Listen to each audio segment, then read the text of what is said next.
All right, welcome everyone to our group check-in. So, something that a lot of people were actually interested in talking about was understanding your appetite a little bit more. Now, we have talked a lot about hunger and fullness, so I'll skim over some of that stuff that we have gone over, but we'll jump into a few things that you might not be as familiar with. So, first off, just a quick reminder, your appetite is a biological signal that's shaped by your body and your environment and your habits. So, there are really three major systems that actually influence this. We have our homeostatic hunger, where it's really about our energy regulation, where our brain and our hormones are actually impacting that. We have our hedonic hunger, so that's pleasure and reward seeking from food. And then we have our environmental or behavior cues, those habits, the context we're in, the availability. For me, talking about food all the time just makes me hungry sometimes. So you've already addressed the head hunger versus physical hunger. So that we're going to, like I said, we're going to skim over that a little bit. So, really quickly, there are some key appetite hormones that I have briefly mentioned earlier on, but you don't really need to have a deep, like endocrine knowledge of this, but I just want you to be familiar with these. We have main signals. Number one, we really only have one main hunger signal. That's ghrelin. It's released by the stomach to stimulate hunger. Whereas we have several satiety signals. You've heard of leptin, mentioned peptide YY. Briefly, you have heard of GLP-1 by this point, I'm sure. And then we also have cholecystokinin, which is CCK for short. So these hormones are produced by the gut, the pancreas, our fat tissue, our brain, and signal that energy status to the hypothalamus. So some of the interesting appetite influences, we have, of course, our food palatability. So that taste. This is one that people don't think about as much beyond just, oh, it tastes really good. I want more of it. But it actually stimulates your appetite. And it's one of the strongest drivers because does it actually taste good? Yes, highly palatable foods, those that are especially hyper palatable with high salt, sugar, or fat, or combination thereof, they activate those dopamine reward pathways and they increase your desire to keep eating. And they often, you can easily override normal fullness signals. So that's why people can feel full but still want dessert. Also, if we think about a lot of companies, they have actually designed their products to hit these high salt, sugar, fat combinations because, I mean, it's not just some conspiracy to have us eat poorly, but that's what people want. They want to eat more of those foods. And so they've taken that research and actually developed things to hit that. So, our Doritos taste like this for a reason. They hit all of those signals. They are hyper palatable, and you don't have the fiber and protein, the things that make you feel really full and satisfied. So you end up eating even more. So then we also have the dietary displacement. So it's when you have more dietary displacement is essentially when you add more low satiety foods, they crowd out our high satiety foods. So that's where the pastries and chips and sweet coffee drinks come in. And by eating more of those, we naturally eat less protein, fiber, and vegetables, which makes our appetite even higher or even worse, you might say. So that hunger increases when the foods that regulate appetite are not there. So that's why we've talked about this a million times over. Our protein, our fiber, our whole voluminous, that's a weird word for this, high volume foods. And they increase our satiety hormones like our GLP-1 and our peptide YY. Now, we've mentioned protein intake. I'm just going to skim over that. When we have that protein, it reduces our appetite by increasing our satiety hormones, reducing ghrelin, and slowing digestion. Slowing digestion is also a big role of fiber as well. So, protein and fiber, protein and fiber. I'm going to say this over and over again. Okay, so now carbohydrates and appetite. So carbohydrates are not as satisfying as far as making you feel full in the stomach, but there are keys to this. We do need carbohydrates because we know that carbohydrates is our body's favorite energy source and so fantastic for higher intensity exercise. So for my runners, for those who are trying to lift really heavy, this can be really helpful. My clients notice it all the time if they haven't had enough carbohydrate before a workout. I even had a couple people mention that this morning. They didn't have their normal banana before they came in, and they were feeling just low energy, and like they just couldn't complete the workout as highly as they'd like to, as at a higher level. So when we have low carbohydrate intake, that can increase hunger in some people, it can reduce our exercise performance, and it can definitely increase cravings later on in the day. So if we have glycogen depletion, so that's how carbs are stored in our muscles and liver, it's stored as glycogen.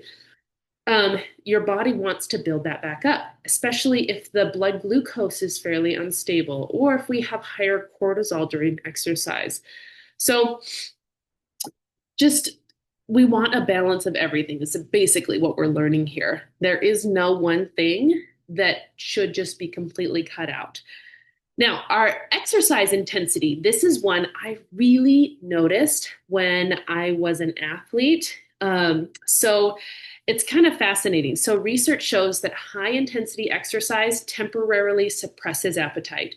And I felt this, like, especially in my early years in college before I understood it. There were days after a really hard workout in track that I would go home and I could barely get myself to eat a couple of bites of supper, which is weird for me. I love food. I love eating. And I just couldn't get myself, that had no appetite. Whereas that moderate exercise may actually increase hunger a little bit more. So there are a couple of reasons for this. The high intensity exercise, it's basically we are cutting off that rest and digest. So your body is not in a state where it wants to deal with food in the digestive system. It's even called exercise-induced anorexia at some point. Then it's really a short-term suppressed appetite, though. Later on, we can definitely get that increase in hunger due to the energy deficit or maybe the next day. So fueling appropriately around training can be really important here. So that might be something to keep in mind. There might be days where you're just not as hungry, and then later on you are. Our body doesn't work on like this conveyor belt level. It has the dips and the rises based on what might have happened a few days ago. So keep that in mind. You don't have to always be like at that same calorie level, especially if you're tracking. There may be days when, let's say that you're going for an average of, I don't know, 2,000 to 2,200 calories a day. There might be days when you are not hungry or you have a lot of volume in your meals and you eat like 1,800. And then other days and maybe weekends where you're more in that 23, 2,400 range, and it evens out over the course of the week. Your body is kind of working in those averages, working on the average over the course of the past week, the past month, the past 6 months. So keep that in mind. All right, I think the sixth one here that's really massively important is sleep. Sleep deprivation alters our appetite hormones. And we have an increase in ghrelin, that hunger hormone, decrease in leptin, and increased cravings for calorie-dense foods. And this is exactly why you feel really snacky after having bad sleep. Your body is just saying, I don't have enough energy. I need some more energy. So let's get the calorie-dense foods in here because I just need more energy. Then there is the stress and cortisol. We have spoken about this briefly, so I'll just breeze over it. But we have the cortisol, which increases our reward-seeking behaviors and that preference for calorie-dense foods. We can also get we get a little more of our emotional eating or that hunger just based on taste. So stress, it stops your ability to really slow down and consider things. It means that we're really more in what I've heard of as a hot state where you're just more likely to just reach for whatever's closest, whatever's easiest. This is when you're more likely to go through the drive-through instead of going home and making a meal, is when you're more stressed. Now, weight loss itself can actually increase hunger, especially when you lose weight really, really quickly. And this is huge for you guys to recognize and why we take such a long time focusing on our habits and focusing on consistent and slow loss. If you are still trying to lose fat, maybe some of you have decided I really want to work on my muscle mass and gains there. And some of you have realized, oh, right now it's good for me to practice maintenance because I have a lot going on. And normally I would be gaining a lot now.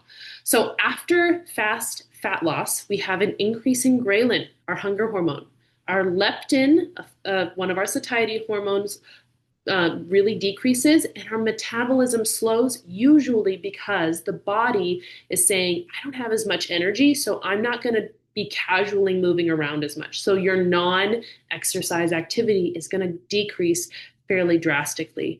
And your body loves homeostasis. It is trying to restore that lost weight because it's like, oh, I had all this money in the bank and now it's gone. And what am I going to do here? Especially if it's gone really quickly. So that is really one of the reasons why maintenance is really hard and why maintenance is so much more important than just the amount of weight lost. You probably have experienced this yourself, or you've seen other people that have it where they have lost a lot of weight really, really quickly. Everybody's cheering them on and saying, great job. And then you see them 6 months, a year later, and they are at the same level, if not worse off than they were before. And so it's really, really important that even if you are trying to change your weight, that you do so in a way that really focuses on your habits, on your environment, on the concept of working to maintain and really stopping that rapid weight loss. So that hunger after dieting, it doesn't mean you failed a diet. It is just a biological adaptation. And that's something that I just want people to know. This is not something where you can win or lose. Um, then there's also aging and the hormones there. So that appetite can shift across the lifespan, especially some common influences are perimenopause and menopause in women where estrogen declines and our appetite increases. And that fat distribution actually shifts to more of the visceral fat. So so you'll get a little bit more weight around the belly. And then for men, testosterone declining and reduced muscle mass, that can definitely impact your energy regulation there. So hormones really influence our leptin and also influence our insulin signaling. So those are two key drivers there. And then of course, our environment. It's often overlooked, but appetite increases when food is visible, when there's a lot of variety, like we're thinking buffets, when portion sizes are really large, or when you're eating while distracted. So, or if you're like me and you're just talking about food all the time and it's always on your mind. So, a classic example, like I said, buffets dramatically increase our intake, not only because there's a big variety, you want to try all kinds of things, but you also have very large size plates. So, it can be very helpful to practice filling that plate with your balance of protein and fiber and voluminous veggies first, and then going back for more and really taking the time to take a bite and decide if you actually like it. This is something I love when we go to like an all-inclusive resort. Um, I'm not one to waste food, but I have learned that if I try a bite and it's just so-so, I do not feel the need to finish it anymore. It's taken a lot of practice for me to get to that point, though. And you have to learn about you and what actually matters to you, what you actually enjoy. So, we already talked about food volume. So, we know high volume foods increase our fullness, like those quality starches that have higher fiber, like potatoes, depending on how they're cooked, our vegetables, our fruits, or even like soups when they have a lot of fluid volume. Now, keep in mind that generally liquid calories really do bypass satiety signals. So our sodas and juices and alcohol, our sugary coffee drinks, even if you have a smoothie, it might not make you full as the actual food that you chew. Chewing has a major impact on your body's sense of satiety. So that can be huge. And then, as I mentioned earlier, some of those ultra processed foods are also going to be in that mix because they are really engineered to maximize their palatability and cause you want to have more. And really, that's because it just hits all of those biological cues for us. So, um, really, some practical strategies you can use. What meals keep you full the longest? What foods trigger overeating easily for you? And when do you feel the most hunger? And really use that to kind of guide here. So, really, some things that can help. I've said it a million times at this point. Prioritizing protein at meals, adding fiber and vegetables to most meals, balancing your carbohydrates with the protein, sleeping well, managing stress, fueling your training appropriately, and being mindful consistently, especially when you're eating those hyperpalatable foods. So when you're eating the hyperpalatable foods, the Doritos, we want to try to stay away from those distractions and sit down and enjoy them, or eat them in single serving sizes. That can be hugely helpful. So we're not just automatically going back for more because we don't get the cue to stop. So, let me know if you want to learn more about this, if something really hit for you, if you think you want to explore something in a little bit more detail, because I really breeze through all of these, and there is a lot more that we can really research when it comes to each of these things. But other than that, we will convene in a couple of weeks for another one of our group calls.